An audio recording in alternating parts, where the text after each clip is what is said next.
les amis, j'espère que vous allez bien. Aujourd'hui, on va parler de l'importance de parler anglais. Parce que oui, en 2025, il y a encore des personnes qui ne parlent pas anglais, qui ne comprennent pas, qui ne peuvent pas le lire. Et franchement, en 2025, ne pas parler anglais, c'est un gros problème, c'est une erreur de vraiment apprendre cette langue-là. Bien sûr, il y a d'autres langues, l'espagnol, le chinois, l'arabe, ce qu'on veut. Mais s'il y a bien une langue qu'il faut savoir comprendre et parler, c'est vraiment l'anglais. Et que ce soit pas juste pour voyager ou regarder un film, mais ça peut être aussi pour dans le milieu professionnel. Aujourd'hui, l'anglais, il est vraiment pratiqué partout, partout, partout. Tu peux aller n'importe où dans le monde, que ce soit en Asie, que ce soit en Europe ou autre. Quand tu vas poser des questions, on va te poser la question en anglais et te répondre en anglais. Que ce soit des Espagnols, des Portugais ou autres, s'il y a une langue que tout le monde peut parler, c'est l'anglais.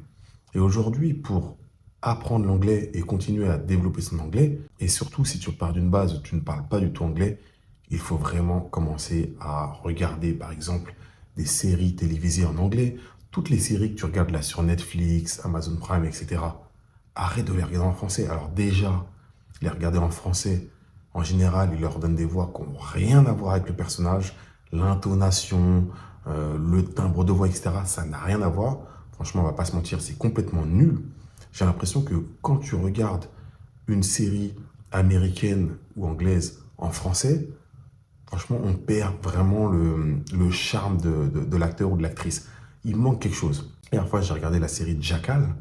J'ai mis 2 secondes en français pour regarder, mais je me suis dit comment les gens font pour regarder une série en français.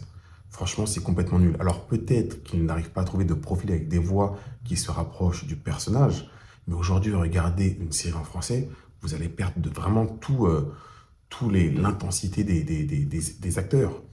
Et ça peut être un bon début pour se familiariser avec la langue. Parce que tu vas commencer à entendre l'accent, des petites expressions, des petites intonations. Des fois, il y a des mots qui peuvent être chantés, etc.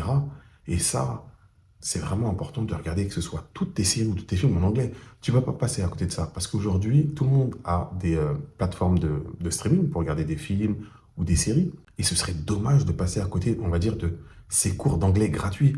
Parce que c'est vraiment gratuit. On te donne des cours gratuitement. Tu peux même choisir des séries très lentes, vraiment, vraiment très, très lentes, avec un anglais très lent, où là, tu pourras t'exercer à comprendre. Et aujourd'hui, c'est vraiment la base. Je ne comprends pas même que la télé, directement sur les chaînes nationales, ne mettent pas les films directement sous-titrés. Parce qu'on se plaint en France que personne ne parle anglais. On voit souvent des vidéos où les gens se font afficher parce qu'ils ne parlent pas anglais, etc. Mais il faut retourner peut-être à la base. Pourquoi? Parce que du coup, il n'y a rien qui est en anglais. Dès qu'on met des mots en anglais en France, c'est un problème. Dès qu'il y a quelque chose en anglais à la télé ou dans d'autres domaines, c'est un problème. C'est comme si en fait, on ne voulait pas parler anglais. On ne voulait vraiment pas parler anglais. Alors qu'aujourd'hui, c'est une langue super internationale. Que tu ailles à Singapour, que tu ailles à Dubaï, que tu ailles même dans certains pays d'Afrique, partout, etc. Tout le monde parle anglais. Aux États-Unis, Canada, etc. Tout le monde parle anglais. Moi, j'étais une fois au Japon avec des amis. Il y avait un événement à l'Institut français. Et on avait rencontré des Japonais et des Japonaises. Moi, je ne parle pas japonais, même si j'ai des petites notions, mais je ne parle pas japonais du tout.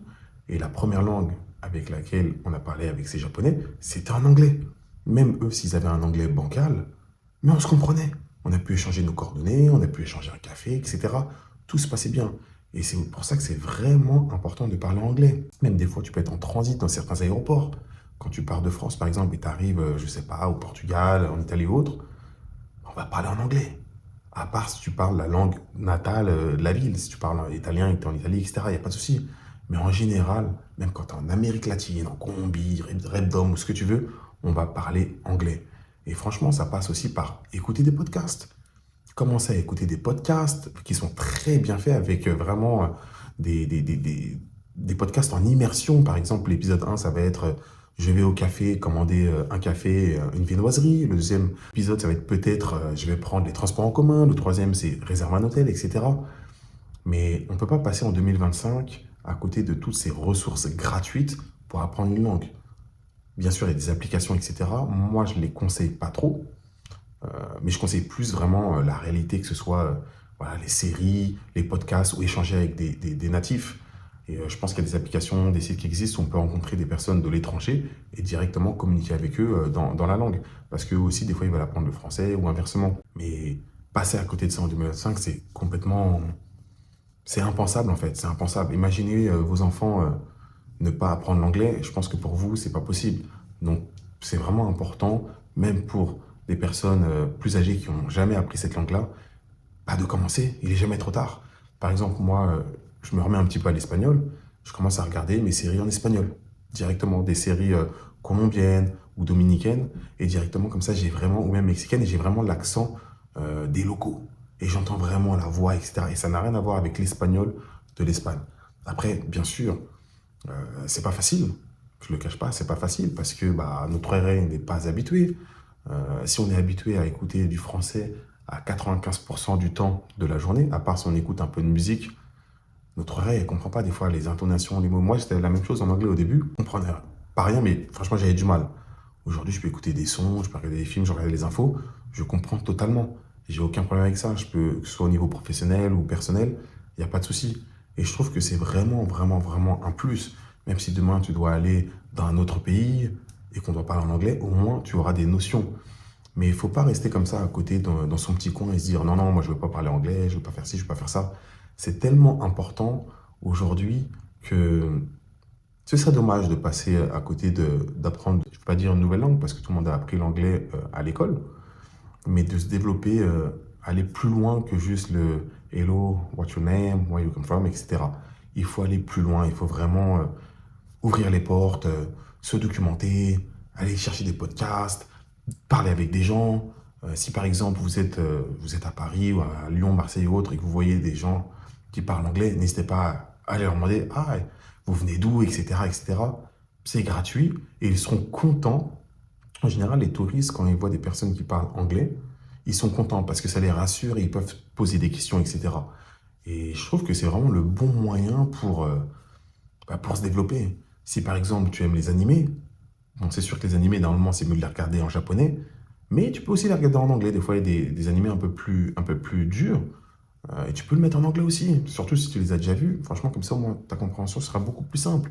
Si tu écoutes de la musique aussi, tu peux écouter des chanteuses, du R&B, des chansons qui sont très slow, très lentes, et ton oreille va s'habituer aux mots, aux intonations et aux expressions. On ne te demande pas de parler un anglais comme si tu allais présenter le 20h ou le breaking news, mais juste de te faire comprendre et de comprendre ton interlocuteur. Et c'est très simple.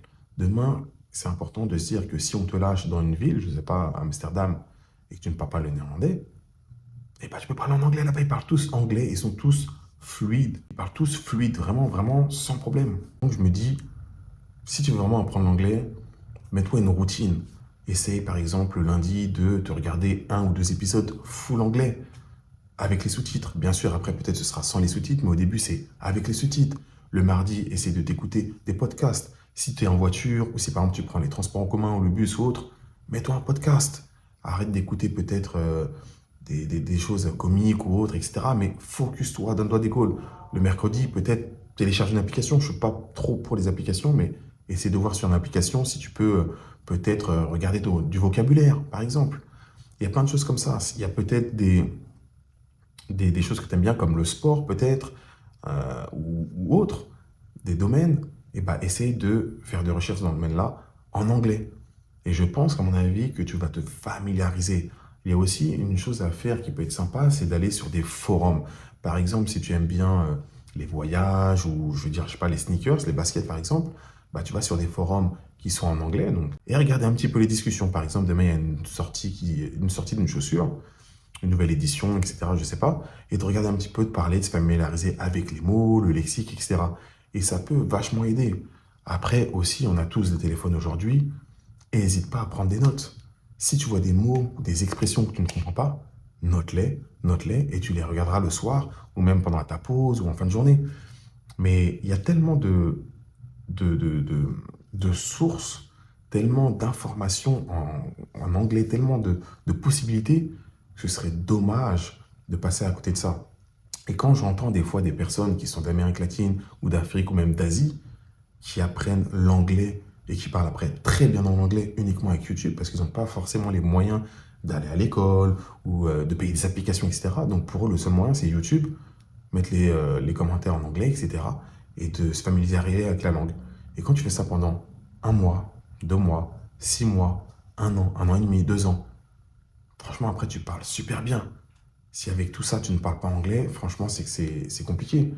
Après, c'est pas que pour ça l'anglais aussi. Tu peux être dans un pays, tu peux rencontrer peut-être quand tu vas faire un date. Bah, des fois, quand tu fais un date avec des étrangères, c'est en anglais. C'est en anglais. Demain, tu rencontres, je sais pas, une Colombienne et vous êtes aux États-Unis, bah, vous allez parler en anglais. Sauf si elle parle espagnol, tu parles espagnol. Mais là, on est dans le cas où tout le monde parle anglais. Et ce serait dommage de bégayer, je parle pas, etc., etc. Tu vois, c'est trop dommage. Donc moi, mon conseil, c'est vraiment de te donner une routine, en fait, de te donner une routine. Il y a 7 jours dans la semaine, de se dire, voilà, lundi, mardi, je fais ça, mercredi, jeudi, je fais ça. Je me laisse peut-être un jour off, et le vendredi, samedi, dimanche, voilà, je fais ça aussi. Et il faut vraiment se lancer avec des deadlines. Tu peux trouver sur Internet aussi, quand tu fais des petites recherches, des autotests pour voir un petit peu ton niveau. Et tout ça, c'est gratuit en fait. Tout ça, c'est vraiment gratuit. Tu as juste des PDF que tu peux imprimer, etc. En fait, c'est plus une question de motivation et c'est plutôt entre toi et toi, tout simplement. Parce que personne va t'aider à parler anglais et à développer toutes tes compétences en anglais. Personne ne va le faire pour toi en fait. Après, vous faites ce que vous voulez, mais si vraiment vous voulez apprendre l'anglais, allez-y, allez-y à fond. Et essayez pas d'apprendre l'anglais et au bout de 2 semaines, vous abandonnez. L'anglais, c'est quelque chose qui te servira toute la vie. Toute la vie, l'anglais te servira. Après, tu fais ce que tu veux. En tout cas, j'espère que cette vidéo t'a plu. Et si tu as appris l'anglais via Internet, n'hésite pas à nous donner en commentaire des techniques, par exemple, que je n'aurais pas énumérées dans la vidéo. Et je serais ravi de refaire une vidéo sur le sujet. Mais en tout cas, allez-y à fond, prenez des notes et essayez de vous lancer en apprenant l'anglais. C'est vraiment important. Et surtout, n'hésite pas à t'abonner, laissez un petit pouce bleu, ça fait plaisir. Comme ça, l'algorithme va faire remonter la vidéo et mes vlogs, etc. sont de plus en plus connus. Ça fait plaisir. Mais surtout, n'hésite pas à t'abonner. Et on se revoit pour la prochaine vidéo. Il y a 2-3 vlogs qui arrivent et qui vont être sympas. À bientôt. Peace.